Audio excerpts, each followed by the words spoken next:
I got a question oriented around the use of ergogenic aids in lifting, and the fact that there are some people going around right now like who are making like not using a belt in training or not using elevated heels in training as like some form of a form of superiority or superiority or morality. Like, the first thing is humans are absolutely wild, and we kind of turn everything into like a superiority complex or a pissing contest or some form of like, I'm better because I don't use XYZ.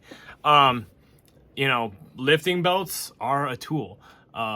Shoes with an elevated heel are a tool.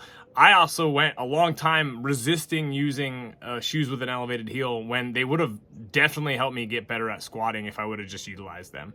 Utilizing a belt often allows people to learn to brace through their trunk better because the brace gives them some external resistance to push into.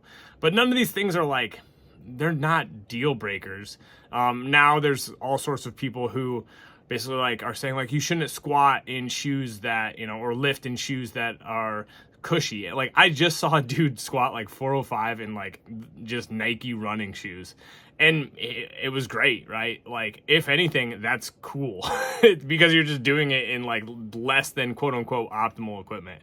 I honestly think like most of this stuff is just stuff that we just choose to argue about, and at the end of the day, not much of it matters other than the fact that you showed up and trained and tried to get better. Like I once saw, like had gotten really into like, oh, maybe I needed to buy the new CrossFit Nanos. And then I saw a guy like from like somewhere in Africa snatch like 225 pounds in his bare feet with like the shittiest bar I'd ever seen in the world. And it's like, oh, you just need to get better at this stuff. And that's where I think a lot of this goes. So, when it comes to like the opinions of people and whether or not something is like the ideal in some spaces, it's like, you shouldn't do XYZ, or you should, like lifting with a belt is holding you back, or lifting with straps isn't real, or XYZ. It's like none of that stuff matters. Just figure out what you need to do to get strong. Right now, I'm not really lifting with a belt for anything, just because I think it's good for me to do some beltless training for a while. Eventually, I will probably put my belt back on for a lot of the work I do.